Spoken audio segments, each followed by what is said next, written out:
Hello everybody, it's Steve and Scott here again from 67 Music, and today we're going to be talking about Celtic Music Radio. We are honored to have a couple of people that have a weekly Celtic radio broadcast on Friday nights from 7 to 8 called the Celtic Music Hour. And the hosts are Ann and Beth. Welcome. Thank you. Thank you very Appreciate much. you having us here. Thanks for joining us today. Ann, why don't I start with you? Because you're wearing a Ceili of the Valley t-shirt. You gals are actually hooked up with the Ceili of the Valley. Mm-hmm. Why don't you start off by telling us a little bit about that organization and how you two fit in? Sure. That's an organization that mostly is about Irish dance, but it promotes Irish culture and Celtic culture. It was started when? About 6 years About ago. 6 years ago. And we meet every Tuesday night and have a dance class and learn Ceili dancing, which is not river dancing, it's just sort of party dancing. Kitchen dancing. Kitchen dancing. And we do a lot of outreach. We dance with, Yeah, I was going to say the mission of the organization, it's a 501c3, and so the mission is to help educate about Celtic heritage out in the community. And so we're invited by various groups to come and perform. So we've been to assisted living facilities, we've been to McLaren, we've been to Willamette University, we've worked with something called Best Buddies, which are developmentally disabled, wide variety. We perform at World Beat, do demonstrations at the Newport Celtic Festival. We get around, and so our work on the radio is kind of an extension of that, to educate about music. Who started the idea for the Celtic Music Hour?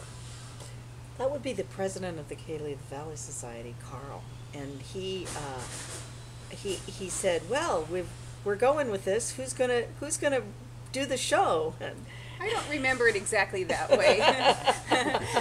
Carl loves community radio, and I remember being at dance class one night and him saying, "Beth, I can't attend a meeting with KMUZ radio on Saturday. Can you substitute for me?" And I thought, sure, I can go on a meeting in your behalf. Well, it was a DJ training. Mm-hmm. He knew what this meeting was. I was oblivious. Ann seemed to know what it was all about. I wanted to do it. She just kind of got roped into it. But we've loved it ever since. Yeah, we love it. Yeah, but yeah. but It's we a lot weren't of quite fun. sure what we were getting ourselves into when we did. Sure. How long have you girls been doing it? Since December the 9th. That was our first show. So we had to go and learn the dials and learn more about music and just kind of go with it. We noticed that you sometimes do theme shows. We primarily do theme shows. Primarily. Yeah. Tell them how that started.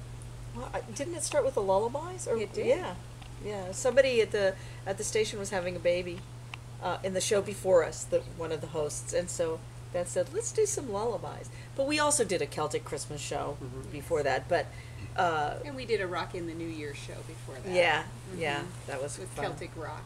Yeah. So we do have themes, and we try and pick something that is maybe appropriate to the season of the year, or maybe, well, like we did one on music of Irish movies and songs from Irish movies around the Academy Awards time, which was really educational for both of us. A lot of fun to, put together. Took hours to look at all those different. Yeah.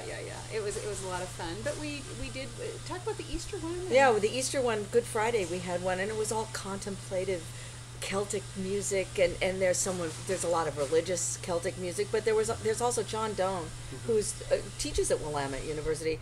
Beautiful, sort of meditative music, gorgeous stuff. Celtic harp. And and the thing that's fun about a theme, as opposed to maybe just a style, is you can have a theme and play a lot of different kinds of Celtic music. And as we were talking before, we really enjoy we like the Celtic rock, and we like the harp music, and we like the traditional, and there's so many different. There's somebody from Newport that plays, they're from Australia, and they play with a didgeridoo. Well, that's pretty interesting. Yeah. It's fun to mix it up like that. So where do you come across your music? Do you pull from your own private libraries, or do you search online? Where do you come up with the songs you play? Everywhere.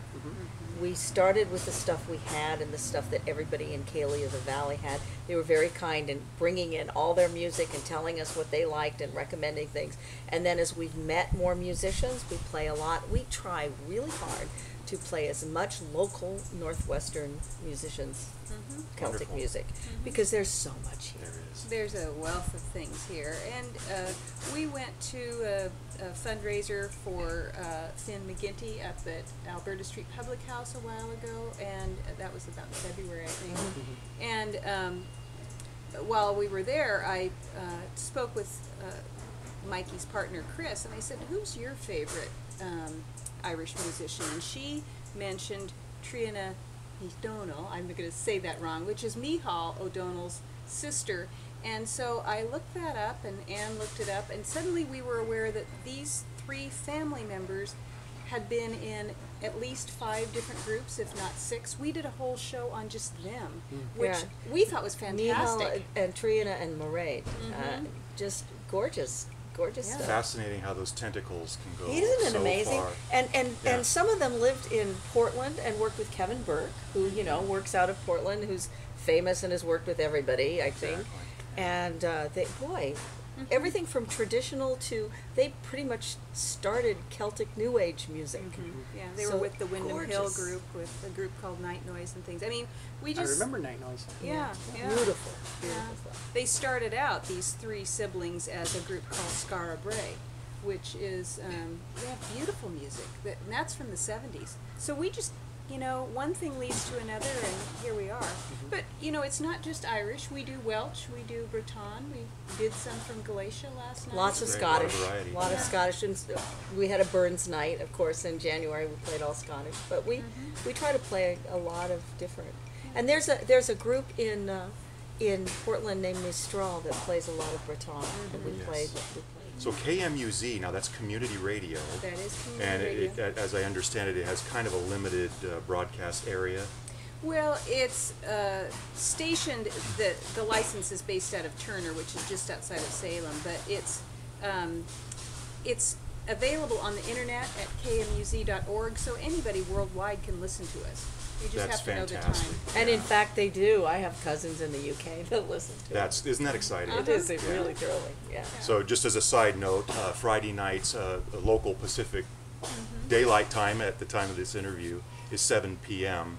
on KMUZ 88.5 FM, or log on to kmuz.org, and it'll show you the links how you can click into the Celtic Music Hour and Thank you. enjoy all this great, fantastic variety of music. So if anybody wants more info on the Ceili of the Valley, where can they go to find that? Well, there's a website, ceiliofthevalley.org, and that's CEILI of the valley.org, if somebody doesn't know how to spell Ceili. And Celtic Music Hour has a Facebook page if you want to look that up and befriend us.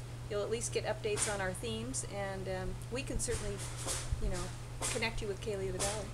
Wonderful.